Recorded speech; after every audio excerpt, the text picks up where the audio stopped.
कहानी एक ऐसी विद्रोहिनी की जिसने मुलायम के लिए बाल ठाकरे को दी थी चुनौती। किस्सा एक ऐसी मैगजीन में जगह पाने का जिसमें बड़े से बड़े नेता चंद लाइन लिखे जाने का अपने लिए करते हैं इंतजार। बैंडेड क्वीन फूलन देवी का किस्सा जो जिंदगी का रहा अहम हिस्सा। अपने ऊपर हुए बेइंतहा जुल्मों का बदला लेने के लिए मनुवादी व्यवस्था को चकनाचूर किए जाने से लेकर पूरे विश्व में बैंडेड क्वीन के नाम से पहचानी जाने वाली फूलन देवी 25 जुलाई के दिन इस दुनिया से चली गईं।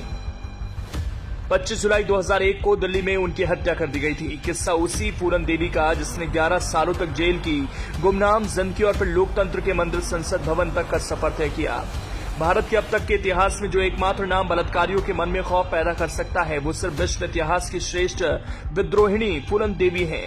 उनके निधन पर भारतीय गणराज्य के राष्ट्रपति के.आर. नारायणन ने कहा था, ये फूलन देवी की कहानी विद्रोह की कहानी है, दामन और शोषण के खिलाफ सफल बगावत की कहानी है।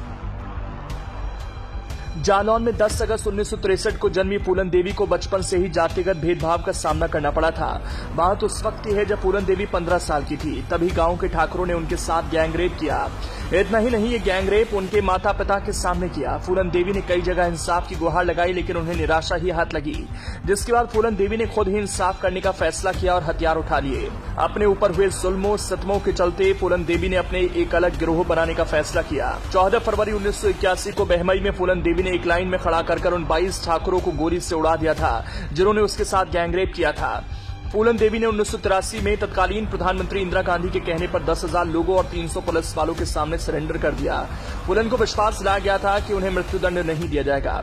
8 साल बाद 1994 में फूलन देवी जेल से रिहा हुई। रिहा होने के बाद उन्होंने राजनीति में एंट्री ली। फूलन देवी 2 बार चुनकर संसद पहुंची।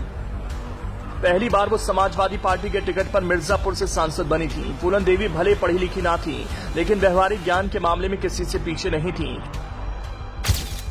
जब स्वामी स्वरूपानंद सरस्वती ने कहा था कि वो स्त्रियों का छुआ नहीं खा सकते तो फूलन ने ललकारते हुए कहा था कि यदि स्त्री का छुआ आप नहीं खा सकते तो पैदा किस रास्ते हुए। फूलन के इस एक वाक्य में कितनी बड़ी बात है और कितना करारा तमाचा है, यह हर कोई समझदार व्यक्ति समझ सकता है। फूलन देवी मुलायम सिंह यादव के लिए किसी भी सीमा तक जा सकती थी। वो उनको पिता के समान मानती थी। फूलन देवी की ताकत का अंदाजा आप इसी बात से भी लगा सकते हैं। जब मुलायम सिंह यादव के लिए बाल ठाकरे ने कहा था कि मुलायम सिंह यादव के लिए एक और नाथुराम गोडसे पैदा करना पड़ेगा, तब फूलन देवी ने कहा था कि मुंबई की बिल में बैठकर बोलने वाले बाल ठाकरे, यदि दम है तो बिल से बाहर निकल, मैं तुम्हें समझाऊंगी कि मुलायम सिंह यादव किस औलाद का नाम है। जब फूलन देवी की हत्या हुई थी तो देश से लेकर विदेशी अखबारों में इसका जिक्र हुआ था और सवाल उठाए गए थे। अंग्रेजी अखबार